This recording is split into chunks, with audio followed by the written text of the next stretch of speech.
"She said that she would dance with me if I brought her red roses," cried the young student, "but in all my garden there is no red rose." From her nest in the holm oak tree the nightingale heard him, and she looked out through the leaves and wondered. "No red rose in all my garden," he cried, and his beautiful eyes filled with tears. Ah, on what little things does happiness depend! I have read all that the wise men have written, and all the secrets of philosophy are mine. Yet for want of a red rose is my life made wretched." "Here at last is a true lover," said the nightingale. "Night after night I have sung of him, though I knew him not. Night after night I have told his story to the stars, and now I see him. His hair is dark as the hyacinth blossom, and his lips are red as the rose of his desire. But passion has made his face like pale ivory, and sorrow has set her seal upon his brow." "The Prince gives a ball to-morrow night," murmured the young student, "and my love will be of the company. If I bring her a red rose she will dance with me till dawn. If I bring her a red rose I shall hold her in my arms, and she will lean her head upon my shoulder, and her hand will be clasped in mine. But there is no red rose in my garden. So I shall sit lonely, and she will pass me by. She will have no heed of me, and my heart will break." "Here indeed is the true lover," said the nightingale. "What I sing of he suffers. What is joy to me, to him is pain. Surely love is a wonderful thing. It is more precious than emeralds, and dearer than fine opals. Pearls and pomegranates cannot buy it, nor is it set forth in the market-place. It may not be purchased of the merchants, nor can it be weighed out in the balance for gold." "The musicians will sit in their gallery," said the young student, "and play upon their stringed instruments. And my love will dance to the sound of the harp and the violin. She will dance so lightly that her feet will not touch the floor, and the courtiers in their gay dresses will throng round her. But with me she will not dance, for I have no red rose to give her." And he flung himself down on the grass, and buried his face in his hands, and wept.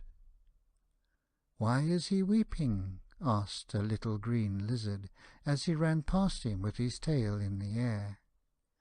"Why, indeed?" said a butterfly, who was fluttering about after a sunbeam. "Why, indeed?" whispered a daisy to his neighbour in a soft, low voice. "He is weeping for a red rose," said the nightingale. "For a red rose?" they cried. "How very ridiculous!" And the little lizard, who was something of a cynic, laughed outright. But the nightingale understood the secret of the student's sorrow, and she sat silent in the oak tree, and thought about the mystery of love. Suddenly she spread her brown wings for flight, and soared into the air. She passed through the grove like a shadow, and like a shadow she sailed across the garden. In the centre of the grass plot was standing a beautiful rose tree, and when she saw it she flew over to it and lit upon a spray. "Give me a red rose," she cried, "and I will sing you my sweetest song." But the tree shook its head. "My roses are white," it answered, "as white as the foam of the sea, and whiter than the snow upon the mountain. But go to my brother, who grows round the old sundial, and perhaps he will give you what you want." So the nightingale flew over to the rose tree that was growing round the old sundial. "Give me a red rose," she cried, "and I will sing you my sweetest song." But the tree shook its head. "My roses are yellow," it answered, "as yellow as the hair of the mermaiden who sits upon an amber throne, and yellower than the daffodil that blooms in the meadow before the mower comes with his scythe. But go to my brother who grows beneath the student's window, and perhaps he will give you what you want." So the nightingale flew over to the rose tree that was growing beneath the student's window. "Give me a red rose," she cried, "and I will sing you my sweetest song." But the tree shook its head. "My roses are red," it answered, "as red as the feet of the dove, and redder than the great fans of coral that wave and wave in the ocean cavern. But the winter has chilled my veins, and the frost has nipped my buds, and the storm has broken my branches, and I shall have no roses at all this year." "One red rose is all I want," cried the nightingale, "only one red rose. Is there no way by which I can get it?" "There is a way," answered the tree, "but it is so terrible that I dare not tell it to you." "Tell it to me," said the nightingale, "I am not afraid." "If you want a red rose," said the tree, "you must build it out of music by moonlight, and stain it with your own heart's blood. You must sing to me with your breast against a thorn. All night long you must sing to me, and the thorn must pierce your heart, and your life-blood must flow into my veins and become mine."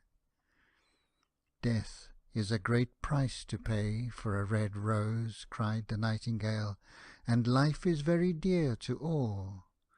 It is pleasant to sit in the green wood and to watch the sun in his chariot of gold, and the moon in her chariot of pearl. Sweet is the scent of the hawthorn, and sweet are the bluebells that hide in the valley, and the heather that blows on the hill. Yet love is better than life, and what is the heart of a bird compared to the heart of a man?" So she spread her brown wings for flight, and soared into the air. She swept over the garden like a shadow, and like a shadow she sailed through the grove. The young student was still lying on the grass where she had left him, and the tears were not yet dry in his beautiful eyes. "Be happy," cried the nightingale, "be happy. You shall have your red rose.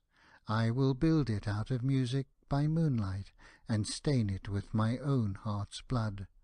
All that I ask of you in return is that you will be a true lover, for love is wiser than philosophy, though she is wise, and mightier than power, though he is mighty. Flame-coloured are his wings, and coloured like flame is his body. His lips are sweet as honey, and his breath is like frankincense." The student looked up from the grass and listened, but he could not understand what the nightingale was saying to him, for he only knew the things that are written down in books. But the oak tree understood, and felt sad, for he was very fond of the little nightingale who had built her nest in his branches. "Sing me one last song," he whispered. "I shall feel very lonely when you are gone." So the nightingale sang to the oak tree, and her voice was like water bubbling from a silver jar. When she had finished her song, the student got up and pulled a notebook and a lead pencil out of his pocket. "She has form," he said to himself, as he walked away through the grove. "That cannot be denied to her. But has she got feeling? I am afraid not. In fact, she is like most artists. She is all style, without any sincerity. She would not sacrifice herself for others. She thinks merely of music, and everybody knows that the arts are selfish. Still, it must be admitted that she has some beautiful notes in her voice. What a pity it is that they do not mean anything, or do any practical good."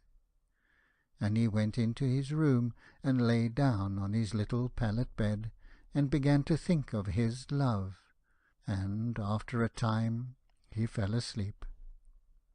And when the moon shone in the heavens, the nightingale flew to the rose tree, and set her breast against the thorn. All night long she sang, with her breast against the thorn, and the cold crystal moon leaned down and listened.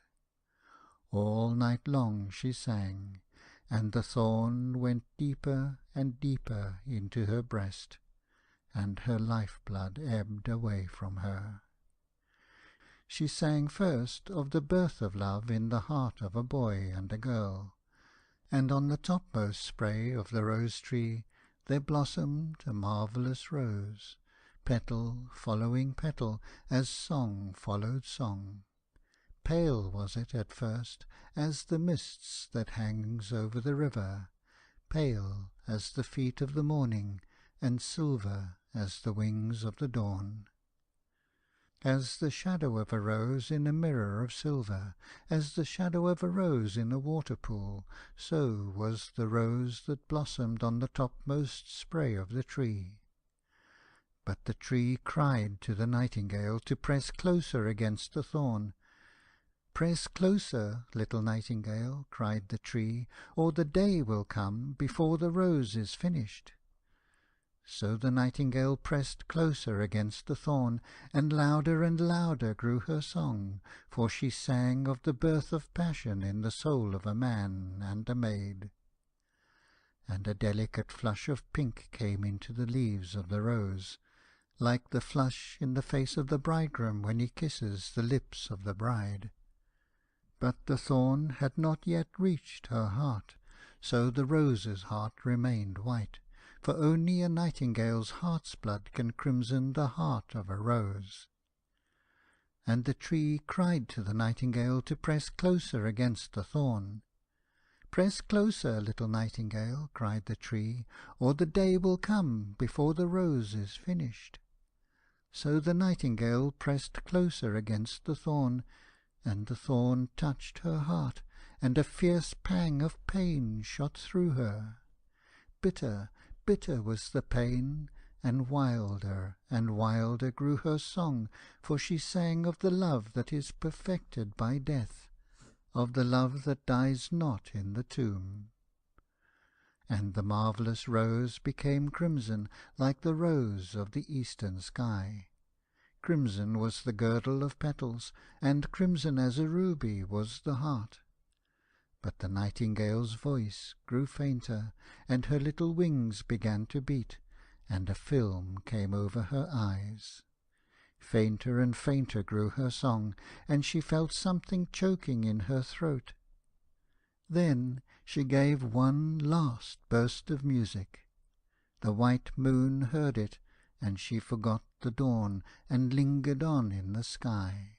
The red rose heard it, and it trembled all over with ecstasy, and opened its petals to the cold morning air. Echo bore it to her purple cavern in the hills, and woke the sleeping shepherds from their dreams. It floated through the reeds of the river, and they carried its message to the sea. "Look, look," cried the tree, "the rose is finished now." But the nightingale made no answer, for she was lying dead in the long grass, with the thorn in her heart. And at noon the student opened his window and looked out. "Why, what a wonderful piece of luck!" he cried. "Here is a red rose. I have never seen any rose like it in all my life. It is so beautiful that I am sure it has a long Latin name." And he leaned down and plucked it. Then he put on his hat and ran up to the Professor's house with the rose in his hand. The daughter of the Professor was sitting in the doorway winding blue silk on a reel, and her little dog was lying at her feet. "You said that you would dance with me if I brought you a red rose," cried the Student. "Here is the reddest rose in all the world. You will wear it to-night next your heart, and as we dance together it will tell you how I love you." But the girl frowned. "I'm afraid it will not go with my dress," she answered. "And besides, the Chamberlain's nephew has sent me some real jewels, and everybody knows that jewels cost far more than flowers." "Well, upon my word, you are very ungrateful," said the Student angrily, and he threw the rose into the street, where it fell into the gutter, and a cartwheel went over it. "Ungrateful," said the girl. "I tell you what, you are very rude, and after all, who are you? Only a student. Why, I don't believe you have even got silver buckles to your shoes, as the Chamberlain's nephew has." And she got up from her chair and went into the house. "What a silly thing love is," said the Student as he walked away.